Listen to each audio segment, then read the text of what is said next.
Hi అండి. అందరికీ నమస్కారం. Welcome to my channel. ఈ వీడియోలో ఇన్‌కమ్ టాక్స్‌లో మళ్ళీ కొత్త రూల్స్, క్రింది స్థాయి స్లాబ్‌లు దేనికి అసలు? ఎవరు ఎంత పే చేయాలి? ఎంత ఇన్‌కమ్ ఉన్నవాళ్ళు?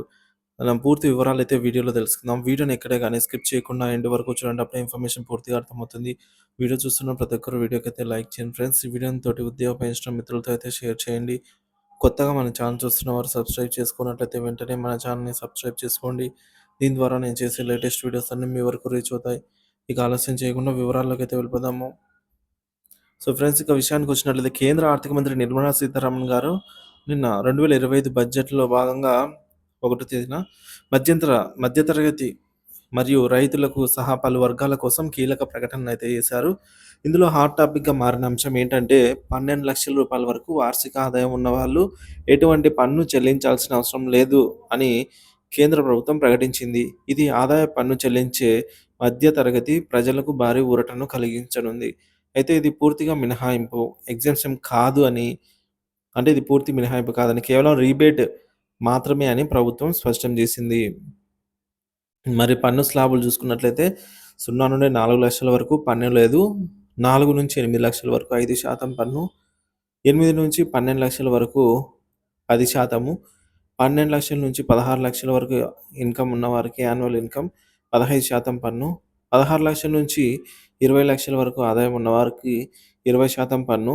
20,00,000-24,00,000 వరకు ఆదాయం ఉన్నవారికి 25% పన్ను. 24 లక్షల పైగా ఎంత ఉన్నా ఇంకా రూ. 30,00,000 పన్ను.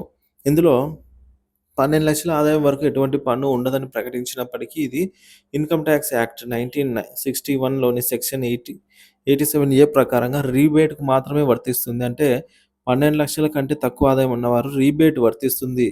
అయితే 12,00,000 కంటే అధికంగా ఆదాయం ఉన్నవారికి పన్ను చెల్లించాల్సి ఉంటుంది అని స్పష్టం చేసింది.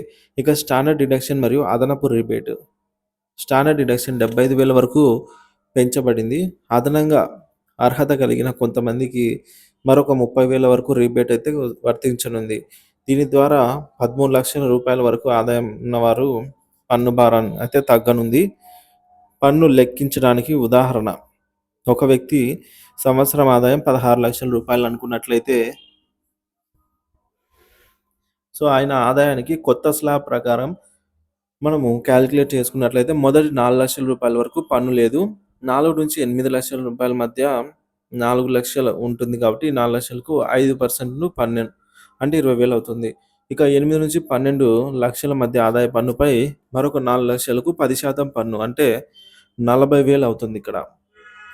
మరొక 12-16 లక్షల మధ్య ఆదాయ పన్నుకు 15% పన్ను అంటే ఇక్కడ 4,00,000కు 15% అంటే 60,000 అవుతుంది. మొత్తం పన్ను 1,20,000.